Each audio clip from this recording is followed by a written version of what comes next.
ಎಲ್ಲರಿಗೂ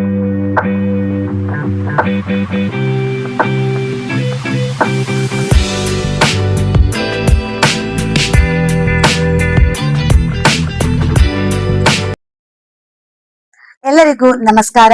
ನಾನು ನಿಮ್ಮ ಸುನೀತಾ, ಕನ್ನಡ ಶಿಕ್ಷಕಿ. ಆಲ್ರೆಡಿ ನಾವು ಫೆಬ್ರವರಿ ಮಂತ್ ಅನ್ನ ಕಳೀತಾ ಇದ್ದಾವೆ. ಇನ್ನೇನು ಕೆಲವೇ ದಿನಗಳಲ್ಲಿ ಮಕ್ಕಳಿಗೆ ಪರೀಕ್ಷೆಗಳು ಆರಂಭವಾಗಲಿದೆ. ಹಾಗಿದ್ರೆ ಪರೀಕ್ಷೆಗೆ ಮಕ್ಕಳು ಹೇಗೆ ತಯಾರಿಯನ್ನ ನಡೆಸಬೇಕು, ಹಾಗೆ ಪರೀಕ್ಷೆಯನ್ನ ಹೇಗೆ ಎದುರಿಸೋದು, ಹಾಗೆ ಪರೀಕ್ಷೆಯಲ್ಲಿ ಉತ್ತಮ ಅಂಕಗಳನ್ನ ಗಳಿಸೋದು ಹೇಗೆ ಅನ್ನೋದಕ್ಕೆ ಕೆಲವು ಟಿಪ್ಸ್ ಗಳನ್ನ ಈ ವಿಡಿಯೋದ ಮೂಲಕ ಕೊಡ್ತಾ ಹೋಗ್ತಾನೆ. ಈ ವಿಡಿಯೋ ನಿಮ್ಗೆ ಇಷ್ಟ ಆದ್ರೆ ಲೈಕ್ ಮಾಡಿ, ಹಾಗೆ ನಿಮ್ಮ ಅಭಿಪ್ರಾಯಗಳನ್ನ ಕಮೆಂಟ್ ಮಾಡಿ, ಕೊನೆಗೆ ಶೇರ್ ಮಾಡಿ ಎಲ್ಲರಿಗೂ ಅಂತ ಹೇಳಿ ಎಲ್ಲರಲ್ಲೂ ಕೇಳ್ಕೊಳ್ತಾ ಇದ್ದೇನೆ. ಸಣ್ಣ ಮಕ್ಕಳಿಗೆ ಬರೆಯುವುದರಲ್ಲಿ ತುಂಬಾ ವ್ಯತ್ಯಾಸಗಳಾಗ್ತವೆ.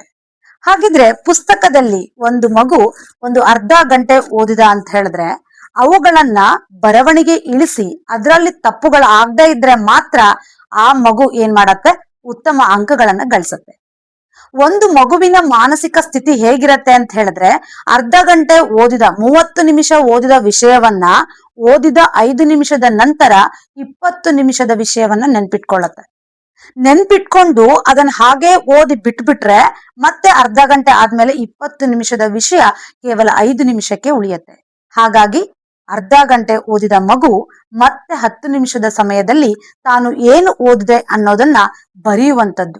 ಬರ್ದ್ ಆದ್ಮೇಲೆ ಅದರಲ್ಲಿ ಏನು ತಪ್ಪಿದೆ ಆ ಮಗುವೆ ಅವುಗಳನ್ನ ಗುರ್ತು ಮಾಡಿ ಮಾಡಿರುವ ತಪ್ಪುಗಳನ್ನ ಮತ್ತೊಂದು ಸರಿ ಪ್ರಾಕ್ಟೀಸ್ ಮಾಡಿ ಬರೆದು ಅಭ್ಯಾಸ ಮಾಡಿದ್ರೆ ಪರೀಕ್ಷೆಯಲ್ಲಿ ಯಾವುದೇ ತಪ್ಪುಗಳಿಲ್ಲದೆ ಆ ಮಗು ಉತ್ತಮ ಅಂಕಗಳನ್ನ ಗಳಿಸ್ತಾನೆ. ಹಾಗಾಗಿ ಓದು, ಬರೆ, ತಪ್ಪುಗಳನ್ನ ಕಂಡು ಹಿಡಿದು ಮತ್ತೆ ಬರೆ, ಹೀಗೆ ಓದಿದ್ದನ್ನ ಬರೆತು ಕಲ್ತಾಗ ಮಗು ಏನ್ ಮಾಡತ್ತೆ, ಉತ್ತಮ ಜ್ಞಾನವನ್ನ ಹೊಂದತ್ತೆ, ಉತ್ತಮ ಅಂಕಗಳನ್ನ ಪಡೆಯತ್ತೆ.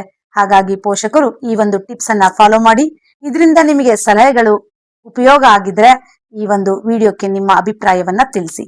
ಧನ್ಯವಾದಗಳು.